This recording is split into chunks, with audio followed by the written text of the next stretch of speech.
Number 5, the Honourable David Cunliffe. Order. I've called the Honourable David Cunliffe. All right, Mr. Speaker, to the Minister of Finance. Does he stand by all his statements that he's made on the effect of a credit rating downgrade? The Honourable Bill English. Mr. Speaker, yes. The Honourable David Cunliffe. Mr. Speaker, to the Minister, why did he concede to the Dominion Post that Friday's double downgrade would impact New Zealanders' interest rates and home mortgages? And if so, how does he reconcile this statement with that of the Prime Minister in the Herald today that is unlikely? The Honourable Bill English.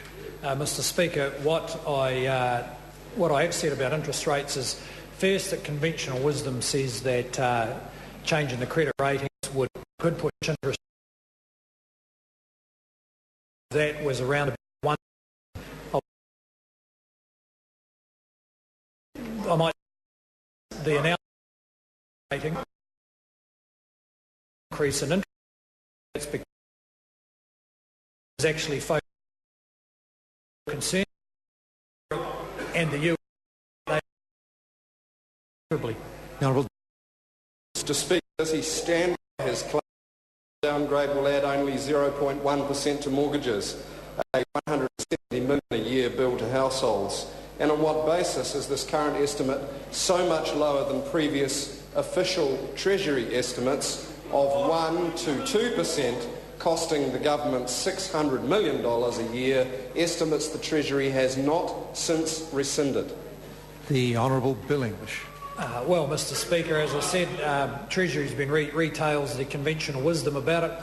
The evidence is that the market seem to regard New Zealand's position as pretty favourable, and claims about the costs of that are a bit rich, coming from a party who oversaw interest rates that were around 10% rather than 6%, and they didn't seem concerned about the impact on households then.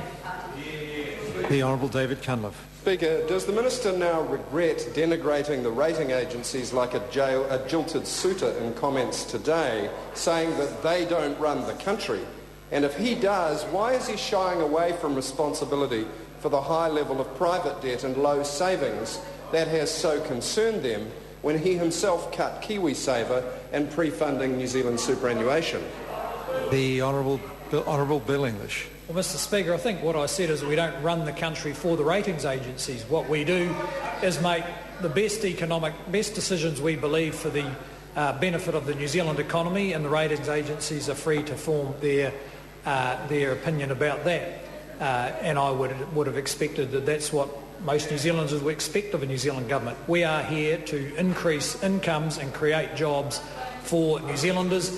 And if the rest of the world gets in economic trouble, we will continue to make the considerable progress that we've already made. The Honourable David Cunliffe. Mr. Speaker, does he stand by a statement that, quote, a downgrade in the middle of a financial crisis would have been quite devastating, but we're in better shape now? And if so, what part of the financial crisis in Greece, Portugal, Spain, Italy, the Eurozone and the United States has passed him by? The Honourable Bill English. Well, Mr. Speaker, the member may recall back in 2009 that actually the markets, the lending markets, were closed to New Zealand banks completely. That is not the case now, and I think the reaction to the change in the ratings demonstrates that the market does regard New Zealand's position as pretty favourable. The government has had a huge challenge to undo the enormous damage done by the Labor Party to this economy, and I am pleased with the progress that we have made. Amy Adams. Amy Adams. Order. I've called Amy Adams. And I say to members at the front of the House, members at the back cannot hear me when who I'm calling, and that's not fair. Amy Adams. Thank you, Mr. Speaker. Supplementary to the Minister. Has he seen any other assessments of factors that have weakened New Zealand's credit rating?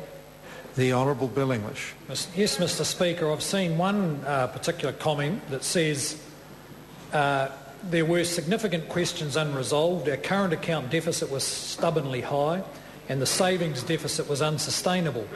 Productivity growth was too low. That was a statement made by the opposition finance spokesman David Cunliffe, in one of those rare moments where they sounded almost as economically logical as the Greens. But since then he's gone backwards.